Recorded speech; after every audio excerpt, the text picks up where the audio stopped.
त्या ठिकाणी होणार होती, नाही तर चालू होते। त्याच्यामध्ये उत्तम उदाहरण हे प्रफुल्ल पटेल साहेब आहेत। त्यामुळे हे सर्व नेते जे अजितदादांबरोबर भाजपबरोबर गेलेले आहेत आणि साहेबांना त्यांनी सोडलेलं आहे, त्याच्या मागे एकच कारण होतं, स्वार्थ।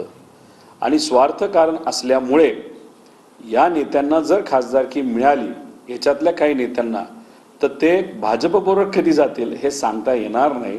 अशी भूमिका नाहीतर असं मत दादांचं त्या ठिकाणी झालं असल्यामुळे दादांनी जो निर्णय घेतला तो राजकीय दृष्टिकोनातून कदाचित योग्य निर्णय असू शकतो।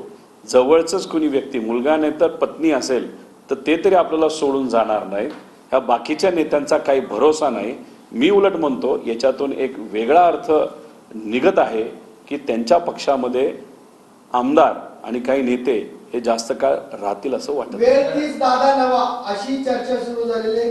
काल 70 जणांचं पथक युवा कार्यकर्त्यांचं साहेबांकडे गेलं होतं आणि त्यांनी योगेंद्र पवारांची मागणी केली। शेवटी ते कार्यकर्ते आहेत, भावनिक आहेत, त्यातले अनेक लोक युवा आहेत, प्रेमाने भावनेच्या भरामध्ये काही मागण्या त्या ठिकाणी केल्या जातात, काही वक्तव्य त्या ठिकाणी केली जातात। पण शेवटी इथलं जे सीट आहे हे पवार साहेबांच्या मार्गदर्शनाखाली आजपर्यंत चालत आलेलं आहे आणि नक्कीच अजितदादांना जे पद पवार साहेबांनी दिलं त्या पदाचा योग्य असा वापर करून पवार साहेबांच्या मार्गदर्शनाखाली इथं निधी हा अजितदादांनी आणलेला आहे। दुर्दैव असं अजितदादा विचार सोडून पलीकडे गेलेले आहेत। त्यामुळे हे सीट आता मोकळं झालेलं आहे। त्यामुळे या सीटवर कोणाला द्यायचं हा पूर्णपणे निर्णय आदरणीय पवार साहेबांचा आहे आणि तो इलेक्शनच्या काही दिवसांच्या आधी पवार साहेब स्वतः डिक्लेअर करतील।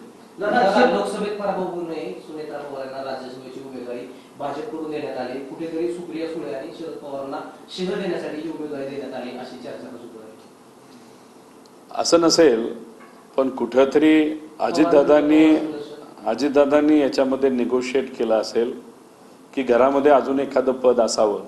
उद्या आपले आमदार आणि आपले नेते जे आपल्याबरोबर आज आहेत, म्हणजे दादांबरोबर जे आहेत ते आपल्याबरोबर राहतीलच असं नाही।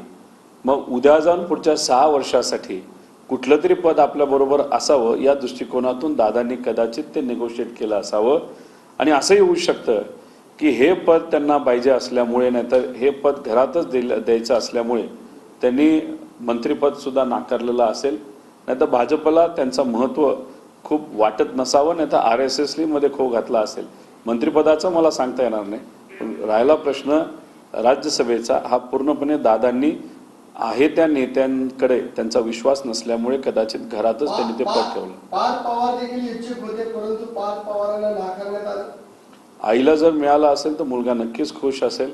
तर मला वाटतं की पार्थ सुद्धा या बाबतीत नक्कीच खुश असेल असं मला तरी वाटतं। साहेबांनी आजपासून असं सांगितलं की आता कसलीही परिस्थिती राज्य विधानसभा निवडणूक जिंकायची आणि त्यासाठी तयारी करून जिंका आजपासून खुलेले गौरेशन मिळतात।